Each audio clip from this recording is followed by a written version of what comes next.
Copa do Mundo? 90. Você foi, né? Eu fui na Copa de 90, cara, e foi difícil.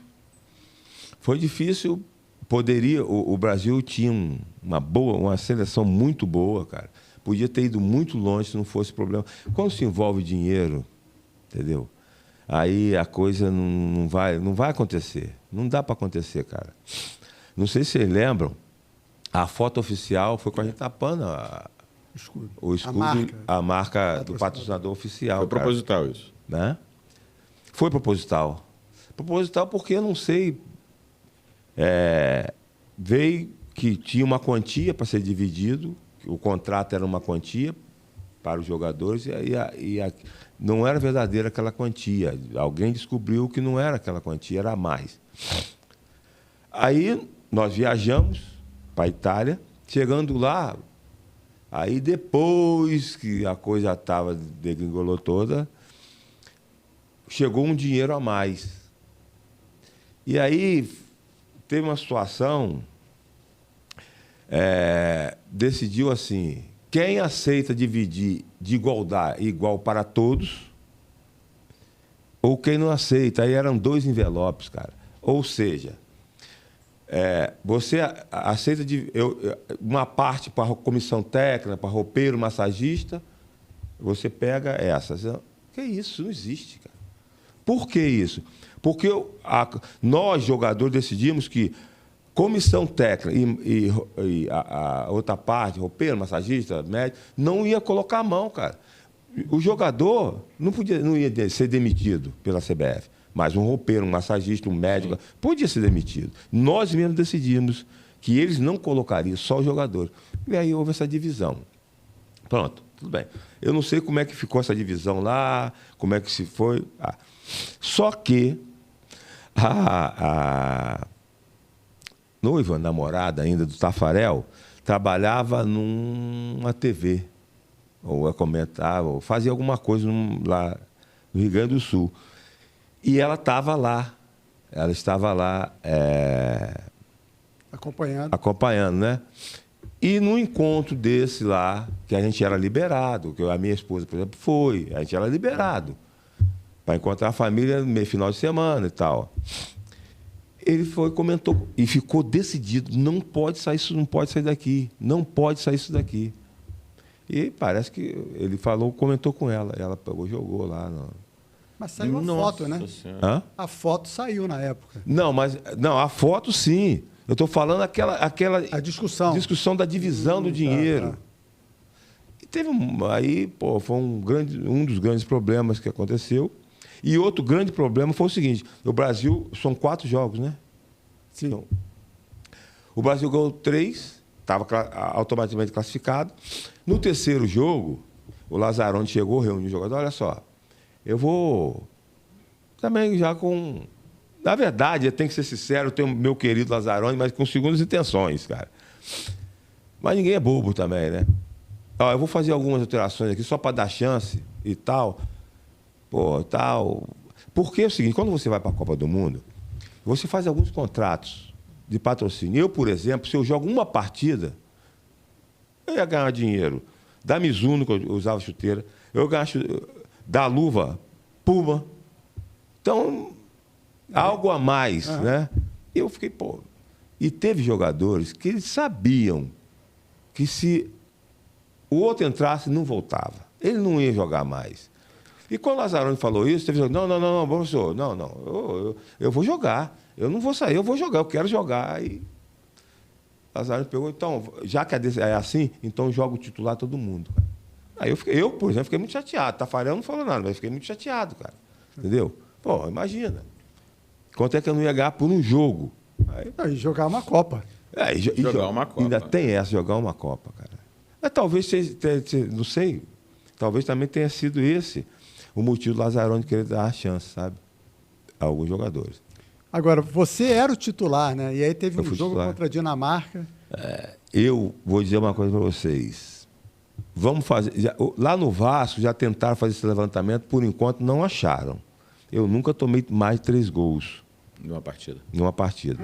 E fui tomar logo na seleção dinamarquesa. Era um bom time, os irmãos Laudrup e tal. mas tomamos...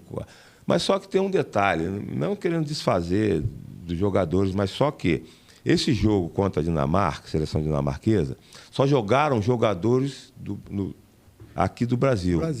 E depois, não sei se tinha alguma competição importante lá, depois nós íamos jogar lá na Itália, e aí integravam jogadores... Iam para a Copa.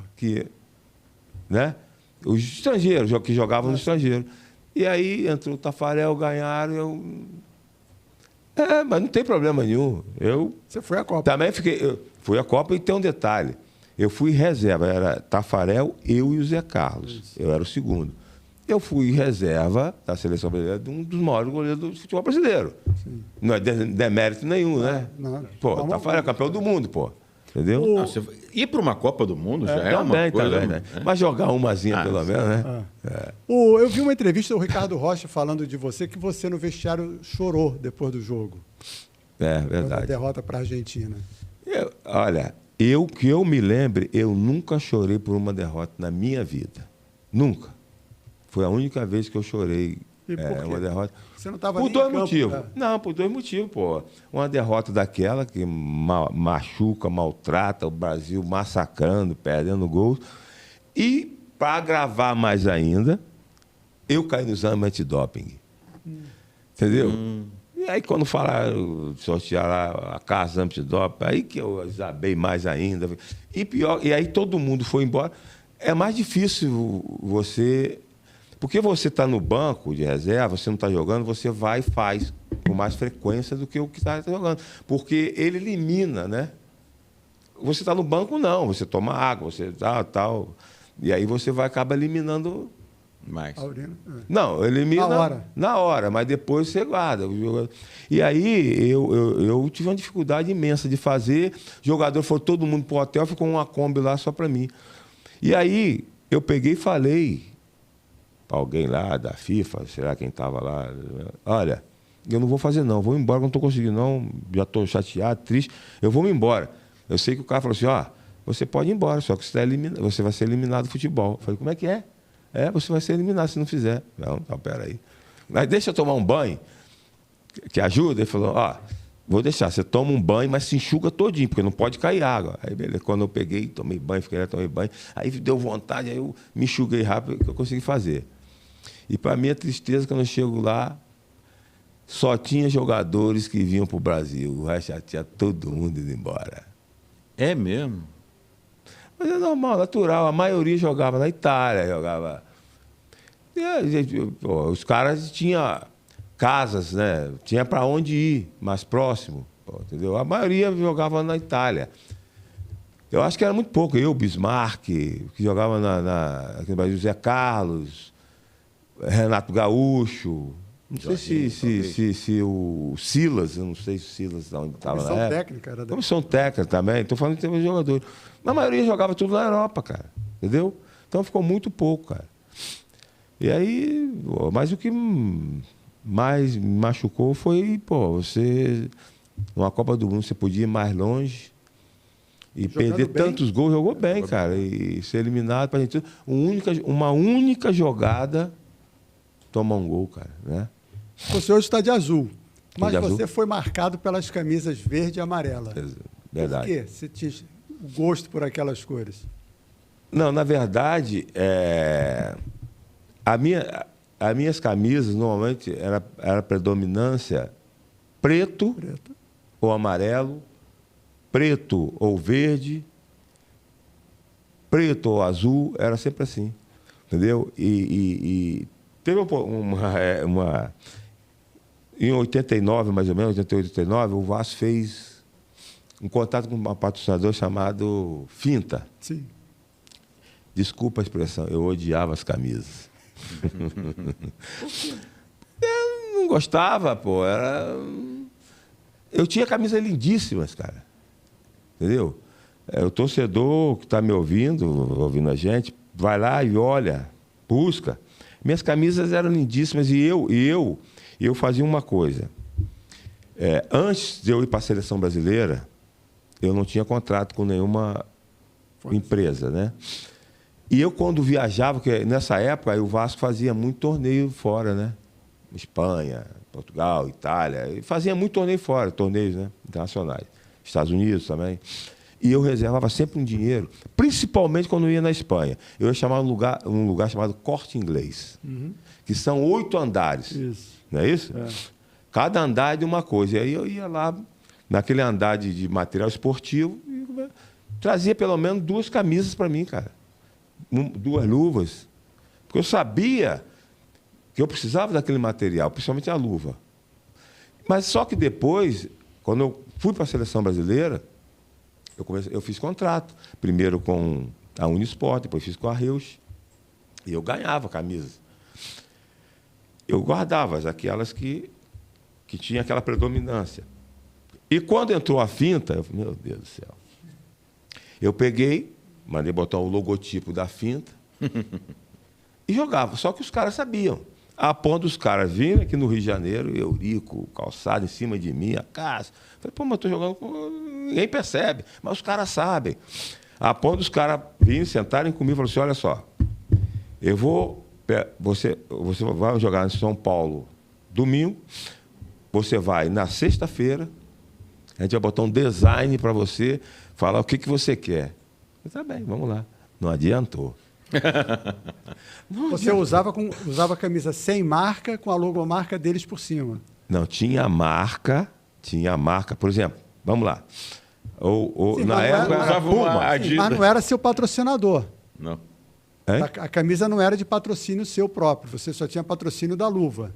Não, eu tinha patrocínio da luva Reus e da Unisport, camisa. E a Unisport não reclamava de você botar a fita? Vai reclamar, rapaz, vai reclamar. Era só me dar material, não me dava dinheiro. Tá. Mas eu cheguei a falar isso para eles. Entendeu? O representante aqui, ó. Não, a casa, a gente pode te dar material. Tá bem, você me dá material. Alguns jogos, dependendo do jogo, eu jogava com ela, pode. Mas jogo importante eu metia logo, como foi a decisão, eu estou lá com a finta. Mas era Unisport, cara. A luva era Reus. Entendeu? E a camisa sempre verde. E qual era o problema da finta? A camisa era feia? Cara, eu nunca gostei, eu nunca gostei de uma camisa lisa, de uma cor só, entendeu? Eu, por exemplo, na minha carreira, eu praticamente no Vasco, pode ser que seja uma ou outra, tal, alguém busca aí e tal. Mas eu joguei de meia branca, short preto e a camisa dessa forma, cara. Eu sempre joguei short preto, cara. Era preta com teve uma época que eu acho que eu joguei todo de rosa aí também. Falei, não, negócio de rosa não, cara. Mas eu gostava da cor rosa, entendeu? De jogar. Mas a predominância era preto e verde, preto e amarelo, preto. Eu tenho umas camisas aí, cara. Agora, mais recente, foi lançado, o Vasco lançou, que o Vasco é predominante nessa situação de engajamentos, né? O Vasco lançou uma camisa, né? LGBTQIA+, certo? Isso. Eu tenho uma camisa espetacular nesse sentido, cara. Da sua época. Da minha época. Aí agora, eu mandei fazer umas réplicas dela, todo mundo quer. Eu lançava só camisa linda, cara. Espetaculares, cara. E na época nem era o movimento, né? Nem existia. Não, nem existia. Entendeu? Você não guarda... Você guarda só suas camisas? É a grande... Isso? Você não guarda faixa? Rapaz, esse é o grande... Eu fico triste, hoje eu me arrependo. Eu não tenho, se me perguntar, eu não tenho nada. Eu dava tudo. E continuo dando. Ganho uma camisa do Vasco, meu nome e tal. Um amigo, toma. Não guardo tudo, cara. Mas eu me arrependo de não ter guardado nada. Não tenho nada. Se me perguntar, não tenho nada. Nem as camisas? Nada. Não tem nem as faixas. Tinha até mais recente aí, não tem nem mais as faixas de campeão. Caramba. Mas... Deve estar bem guardado. Cara, e tem um detalhe. Me perguntam se eu tenho saudade, se eu... Não, nenhuma. O que eu tenho, que eu gosto, né, é de estar no meio. No meio. Eu tenho prazer, né, hoje, não sei se eu posso falar, mas eu participo lá do pré-jogo, da Vasco TV. É isso que eu quero, estar no meio, falando de Vasco. Né? Se eu pudesse estar lá, podendo ajudar, que eu acho que eu tenho muita condição, principalmente na base, os goleiros do Vasco, que eu ajudei muito. Gostaria muito, que eu tenho Tentei ser treinador e vi que não dava. Não é minha praia, porque eu sou um cara mais conciliador, não sou tal.